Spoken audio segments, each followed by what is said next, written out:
Aku yakin banyak dari kalian yang pengen kebangun kebiasaan baru dan juga ngehapus kebiasaan lama yang buruk. Tapi ternyata susah banget ngebiasain hal baru tersebut. Entah itu buat belajar hal baru di karir, atau mungkin belajar hobi baru, atau sesimpel kamu pengen bangun kebiasaan positif yang baru, atau pengen keluar dari kebiasaan negatif kayak nonton porno, ngerokok, atau mungkin hal lain yang sebenarnya nggak baik buat kamu. Nah, di video kali ini aku bakal ngebahas gimana caranya supaya kita bisa belajar sesuatu dan ngebuat kebiasaan baru dan juga ngilangin kebiasaan lama. Well, simak video ini sampai habis biar kalian nggak ketinggalan informasinya. Kita tuh kenapa sih? Kenapa kita bisa susah belajar hal baru atau bikin kebiasaan baru? Itu karena kita udah selalu terbiasa atau terhambat sama ilmu atau kebiasaan lama yang kita punya. Misalnya nih, kamu pengen berhenti dari kebiasaan buruk kayak ngerokok, nonton film porno, atau mungkin pengen diet atau olahraga.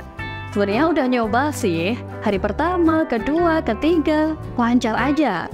Hari keempat malah balik lagi ke kebiasaan lama. Kenapa sih bisa kayak gini?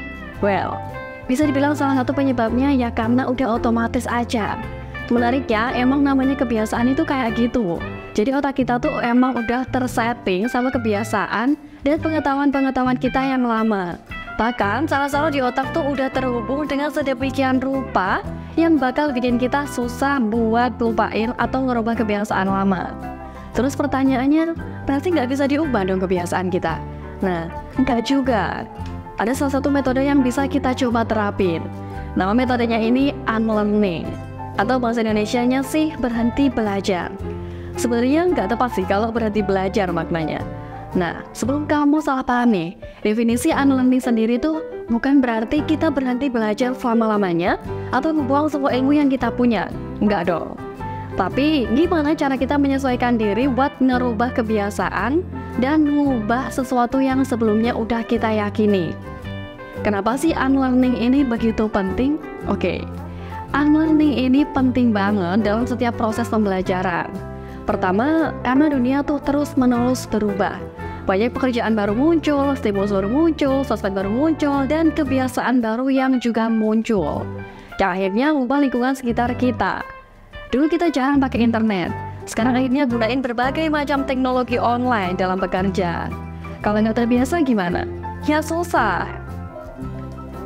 Nah, makanya dunia ini emang selalu berubah. Karena dunia terus-menerus berubah, kita juga harus bisa beradaptasi dong. Gimana caranya kita bisa survive? Ya dengan mempertanyakan terus asumsi dan pemikiran kita.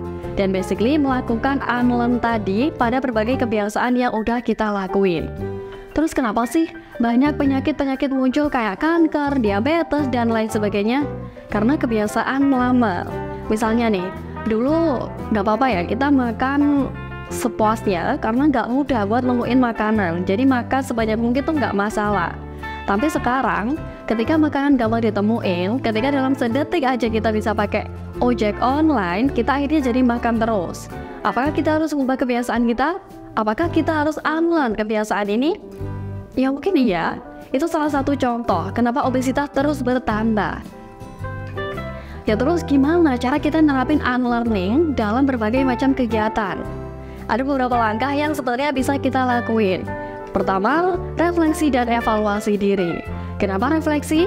Ya karena penting buat tahu apa kebiasaan kita, apa asumsi yang kita punya, apa pembelajaran yang udah kita lakuin yang sebelum-sebelumnya udah ada, dan yang zaman sekarang harus kita unlearn dan kita berhentiin.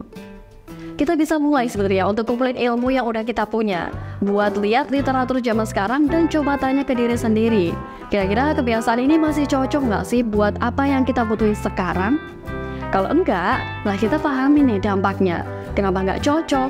Apa dampaknya yang bikin nggak cocok? Nah, coba kita refleksiin.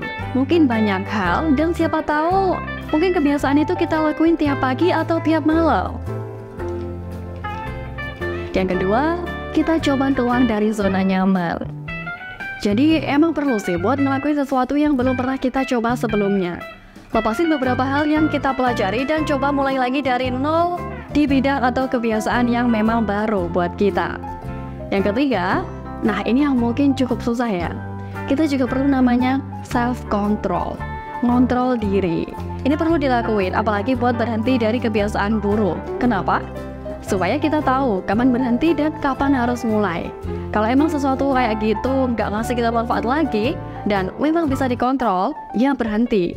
Misalnya nih, kita pengen berhenti nonton pornografi, tapi tiap hari kalau kita buka Instagram yang notabene ada foto orang-orang seksi yang pada dasarnya itu bakal nge-trigger kita, ya harusnya kita delete aplikasinya dong. Atau paling enggak kita bisa bikin konten senyap atau blog atau sebagainya. Pokoknya lakuin hal yang sekiranya akan mengontrol diri kita, supaya kita nggak lakuin dan nggak ke-trigger sama kebiasaan-kebiasaan buruk itu. Terus mungkin dari kalian ada yang ngerasa, aku udah ngelakuin itu tapi kok tetap gini-gini aja ya. Nah, bisa jadi refleksi diri kita yang kurang.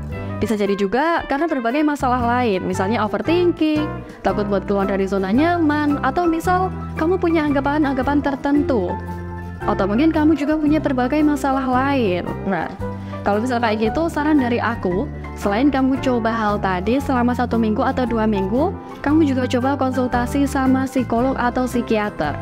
Mungkin siapa tahu nih, kamu sebenarnya butuh bantuan buat refleksi diri. Nah, buat kalian yang mau mulai kebiasaan baru, kalian bisa terapin hal-hal yang udah aku jelasin tadi. Kalau kamu udah ngerasa capek atau ngerasa kok susah ya wajar aja. Mungkin kamu emang belum belajar unlearn, mungkin belum dicoba buat keluar dari zona nyaman, mungkin belum self-control, dan yang paling penting sebenarnya, kamu nyoba aja dulu. Yang penting ada progresnya, walaupun dikit. Karena dari progres kecil itu, nanti itu yang bakal bawa kita ke masa depan yang sukses.